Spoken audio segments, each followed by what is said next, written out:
बिस्मिल्लाहिर्रहमानिर्रहीम। अस्सलाम वालेकुम नाज़रीन, आप यूट्यूब चैनल देख रहे हैं। मैं इमरान ख़ान हूँ। एक तरफ आज़ाद कश्मीर में इंतखाबात के नताइज बनाए जा रहे थे और दूसरी तरफ लाशें गिराई जा रही थी। ये हम मकबूजा कश्मीर के बारे में हमेशा ख़बरों में सुनते आए थे कि इलेक्शन हुआ मकबूजा कश्मीर में और लाशें गिरा दी गई। हमने आज आज़ाद कश्मीर में वही सारा कुछ होते हुए देखा। पाकिस्तान के मौजूदा रजीम ने आसिम मुनीर साहब की क़ियादत में आज़ाद कश्मीर में एक मरतबा फिर लाशें गिरा दी। PMLN ने और पीपल्स पार्टी ने इसमें सहूलतकारी की है और बड़े पैमाने पर लाशें गिराई गई हैं। जो बंदरबांट सीटों की की गई उसमें क्योंकि अवाम ने दिलचस्पी ली नहीं, लोग निकले नहीं वोट डालने के लिए। अब वो जो बैग इन्होंने पहले से भर के रखे हुए थे उन्हीं की गिनती शिनती करके इन्होंने नताइज जारी कर दिए हैं। जो वोटिंग टर्न आउट था वो तो जो लोग वहाँ कवरेज कर दे सारा दिन, उन्होंने कहा 10% भी हमें नहीं लगता। लेकिन अगर हम बहुत भी बढ़ा के बयान करें तो हम 15% कह सकते हैं। इससे ज़्यादा लोगों ने निकल के पोलिंग स्टेशन तक आने की जहमत ही नहीं की। तो अवामी सतह पे तो मुकम्मल तौर पे एक बाइकॉट नज़र आया जो आज़ाद कश्मीर में इलेक्शन हुआ। लोगों ने उसमें दिलचस्पी नहीं ली। मिलिट्री एस्टेब्लिशमेंट का तैयार करदा इलेक्शन था और उन्होंने इसको 3 मराहिल में करने का फ़ैसला किया। लोगों ने ज़रा भी दिलचस्पी नहीं दिखाई। नताइज के लिए जो सहाफ़ी जा रहे थे RO के दफातर में, या वो चाह रहे थे कि नताइज उनके सामने बने, उन सहाफ़ियों को जाने से रोक दिया गया और रुकावटें डाली गईं। फिर उसके बाद अपनी मर्ज़ी के नताइज बनाए गए। अब तक की इतला के मुताबिक नून लीग और पीपल्स पार्टी में सीटें बांटी गई हैं। कुछ 8 के करीब सीटें कह रहे हैं कि नून लीग को दे दी हैं, 7 या 8 अभी तक, और कुछ 4-5 पीपल्स पार्टी को दे दी हैं। एक आधी की जो है वो भी रह जाएगा, उसका भी आ जाएगा नतीजा तो पता चल जाएगा। बहरहाल ये इन्होंने आपस में बंदर बांट कर ली है। इसके बाद दूसरे मरले का इलेक्शन करवाएंगे। लेकिन जब यहाँ पे इलेक्शन हो रहा था तो वो जो एहतजाज करने वाले लोग मीरपुर से निकले काफिले लेकर वो रावला कोट पहुंच गए और दरीक चौक से जब वो आगे की तरफ बढ़े और चनार चौक के नज़दीक पहुंचे तो उमर नज़ीर कश्मीरी साहब ने जो स्टेटमेंट जारी किया उसके मुताबिक वहाँ पे खौफनाक खून रेजी हुई है। कश्मीर को पाकिस्तान की शारक कहा जाता है और उस पर खुद ही छुरी चला रहे हैं और चलाने वाले भी कोई बाहर से नहीं आए, हमारी अपनी सिक्योरिटी फोर्सेज हैं। उमर नज़ीर कश्मीरी ने जो सबसे पहले इन्फॉर्मेशन दी, उन्होंने बताया कि जी चनार चौक के नज़दीक इमारतों पर असलहा फिट किया गया था और हैवी मशीन गन्स फिट करने के बाद अवाम पे गोली चलाई गई। रेंजर्स ने गोली चलाई है जो उन्होंने बताया। पहले उन्होंने 10 लोगों के नाम लिए जो शहीद हुए हैं, उनके इलाकों के नाम लिए और ये बताया कि 10 लोग अब तक शहीद हो चुके हैं। 7वें नंबर पे उमर नज़ीर कश्मीरी ने अपने भाई का नाम लिया था।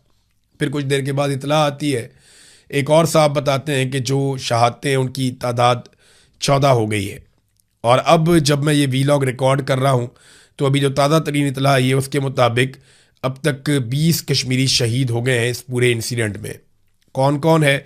नईम बट हैं कोटली आज़ाद कश्मीर से, दूसरे शहीद उस्मान नज़ीर, तीसरे निसार अहमद, चौथे काशिफ याकूब, 5वें सरदार फ़िदा हुसैन, छठे मुजम्मल, 7वें बासित शाह, 8वें फ़हीम अफजल, 9वें कामरान मुश्ताक, 10वें ज़रगाम खलील, 11वें साकिब हनीफ और 12वें साकिब इसहाक, अरील असगर 13, 14 उस्मान गुल, 15 जफ़ीर पहलवान, 16 निसार शाहीन, 17 ख्वाजा इब्रार लतीफ़, कामरान हफीज़ और फैसल साबिर। तो इस तरह ये लोग, अली हुसैन, ये लोग शहीद हो गए हैं। 20 के करीब नाम अभी तक मेरे पास आए और ये आज़ाद कश्मीर से दोस्तों ने भिजवाए हैं। बहुत सारे लोग ज़ख्मी भी हुए हैं जो अस्पतालों में। एक अफसोसनाक बात यह है कि सिक्योरिटी फोर्सेज ने पहले इन लोगों पे बिला इश्तियाल फायरिंग की। इन लोगों के पास हथियार नहीं थे, ये निहत्ते जा रहे थे और ये बात उमर नज़ीर कश्मीरी ने खुद बताई भी कि हमने लोगों से दरख्वास्त की थी कि कोई भी हथियार लेकर नहीं जाएगा। निहत्ते लोगों पे गोली चलाई गई है। उमर नज़ीर कश्मीरी का भाई शहीद हुआ है। उसने जब शोहदा के नाम लिए तो 7वें नंबर पर अपने भाई का नाम भी लिया और बताया कि ये मेरा भाई था। लेकिन बड़ी सब्र के साथ, बड़ी इस्तिकामत के साथ, साबित कदमी के साथ उन्होंने शोहदा के नाम लिए और बड़ी होशमंदी के साथ उन्होंने आगे के लाएमल का ऐलान किया कि हम आगे बढ़ेंगे, हम पीछे नहीं हटेंगे, हम अपने मौक़िफ़ से पीछे नहीं हट सकते, हम हक पर हैं। हमारे जो लोग शहीद हुए, हमारा ईमान है कि अल्लाह ताला उनके लिए अच्छाई वाले मामलात करेगा। बड़ा पहाड़ जैसा सब्र और हौसला दिखाया उमर नज़ीर कश्मीरी ने।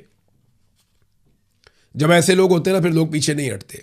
सिक्योरिटी फोर्सेज का मुहासरा तोड़कर गोलियां खाते हुए अपने सीने पेश करके ये लोग पहुंच गए शहर के अंदर और जिस मंजिल पे इन्होंने जाना था वहां तक पहुंच गए। अब आगे का फासला ये लोग पैदल तय करेंगे। वजह यह है कि गाड़ियां इनकी रोक दी गई हैं, तबाह कर दी गई हैं और इनको गाड़ियों की सहूलत भी उस तरह मुयसर नहीं है। तो अब कश्मीरी बड़े पैमाने पर पैदल मार्च करेंगे और इसमें उनको 4 दिन भी लग सकते हैं, 5 भी दिन लग सकते हैं मुजफ्फराबाद जाने में। तो कश्मीरियों के लिए एक बहुत बड़ी रिस्पॉन्सिबिलिटी और एक बहुत बड़ी तहरीक ये बन चुकी है। चंद दिन पहले तक हमारे मीडिया के जो दोस्त भारत में नौजवानों के हक में आवाज़ बुलंद कर रहे थे वो इस पे बात नहीं कर पा रहे। पाकिस्तान के मीडिया पे कश्मीरियों का खून बह रहा है, कोई टिकर भी नहीं चल रहे, कोई खबर नहीं चल रही, कोई ब्रेकिंग नहीं आ रही, कोई पाकिस्तान का मीडिया ये खबर देने के लिए तैयार नहीं है। बल्कि अलीम खान को शिकस्त हुई बदतरीन इस इलेक्शन में और उसका चैनल बदला ले रहा है कि जनाब ये शरपसंद थे।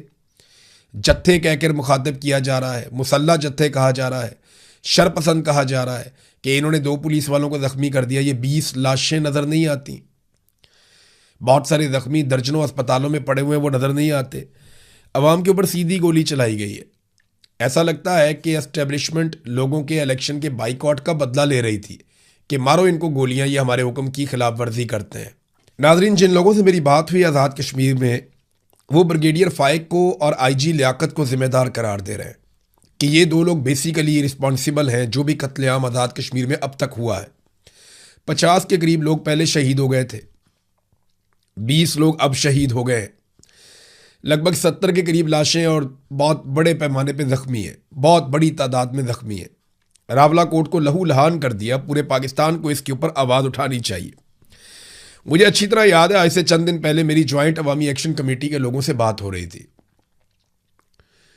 तो इन्होंने मुझे एक बात कही थी कि इमरान भाई, ये बात आप याद रखिएगा कि इस लड़ाई में या तो हम जीतेंगे, अपने हकूक़ लेंगे, या हम मारे जाएंगे। लेकिन अगर हम मारे जाए ना, तो आप हमें भूलने मत दीजिएगा, लोगों को बताइएगा कि हम अपने लोगों के लिए मारे गए।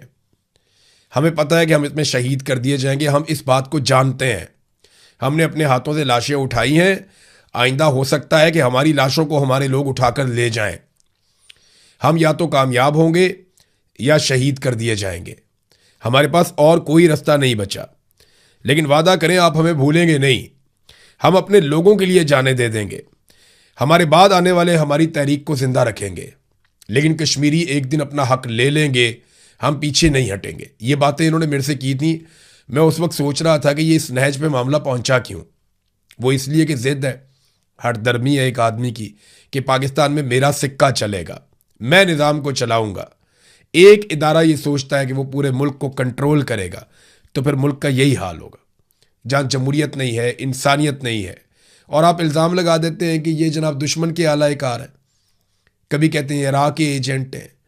आपको राह तोते पसंद है ना, जो आपकी ज़बान बोले, जो आप कहें फर बोलने वाले तोते आपको पसंद है। या तो कोई शख्स आपके लिए राह तोता बन जाए, बोलता रहे, नहीं तो फिर आप उसको राह का तोता करार दे देते हैं या राह का एजेंट करार दे देते हैं। इतनी औकात है पाकिस्तान के इदारों की और पाकिस्तान के सिस्टम की, क्योंकि या तो ये कहते हैं कि आप हमारे लिए काम करें, अगर आप हमारे मफाद के खिलाफ जाएंगे तो हम आपको दुश्मन करार देके मार देंगे या गायब कर देंगे।